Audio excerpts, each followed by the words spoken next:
Laudetur Jesus Christus, Semper Laudetur. Frères et sœurs, aujourd'hui nous parlerons de la nature du mensonge. Après avoir parlé la fois passée de l'origine du mensonge, aujourd'hui nous abordons la nature du mensonge. Sur la maladie de l'âme du mensonge, nous avons parlé de son origine. Il vient de Satan, qui en est le père. Il est inspiré par le démon. En quoi consiste le mensonge? Qu'est-ce qu'est mentir?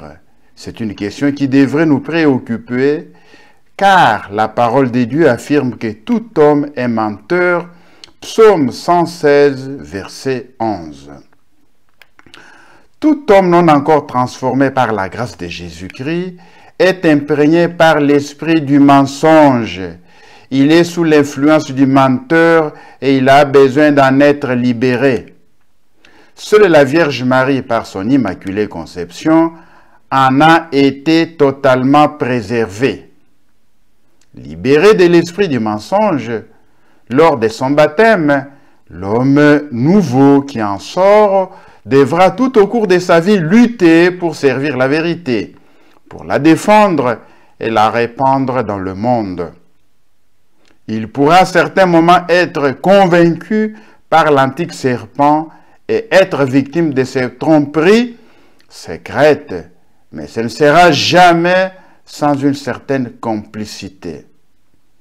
Certes, il faut bien distinguer entre l'erreur et le mensonge. J'ai pu être induit en erreur sans qu'il y ait faute de ma part.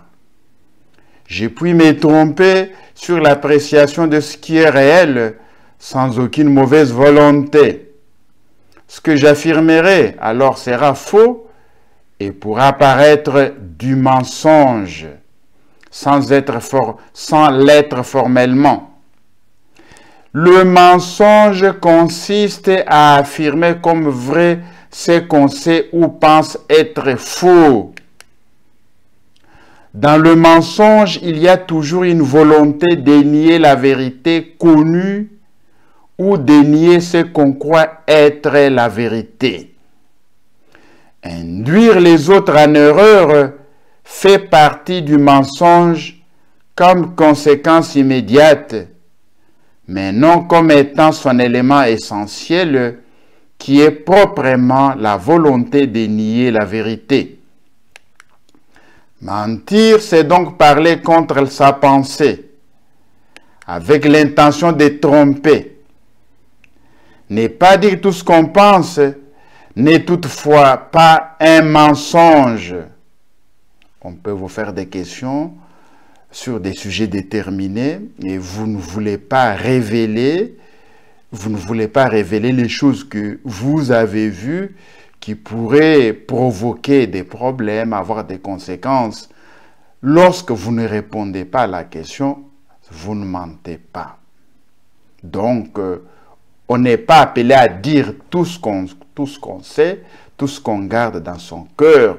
Il y a des secrets qu'on doit garder pour soi-même et pour les autres. Car autre chose est de parler contre sa pensée de manière à induire en erreur, autre chose de ne pas livrer toute sa pensée. Chaque personne a ses secrets intimes qui lui appartient de préserver d'inquisitions indiscrètes.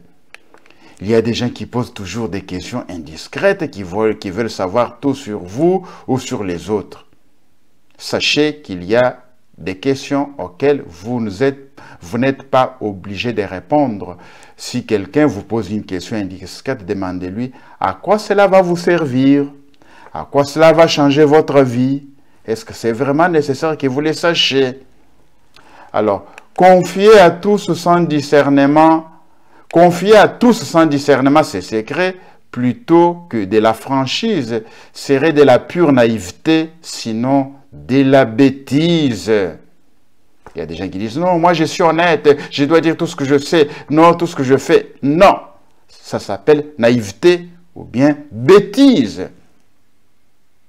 Le mensonge est toujours synonyme de duplicité, comme l'explique saint Augustin. celui qui énonce par ses paroles ou toute autre manière de signifier sa pensée, autre chose que ce qu'il a dans l'esprit. Dès là, on dit du menteur qu'il a un cœur double, c'est-à-dire une double pensée, une pensée de la chose qu'il sait ou pense être vraie et ne dit pas une autre pensée de la chose qu'il exprime en sachant ou pensant qu'elle est fausse. Il s'ensuit qu'on puisse dire une chose fausse sans mentir si on pense qu'il en est comme on le dit. Et de même qu'on puisse dire vrai en mentant si on pense que ce qu'on énonce comme vrai est faux, bien qu'il en soit dans la réalité comme on l'énonce. Ce qui signifie que le mensonge réside formellement dans le cœur de l'homme, c'est-à-dire dans la volonté qu'il a de parler contre sa pensée.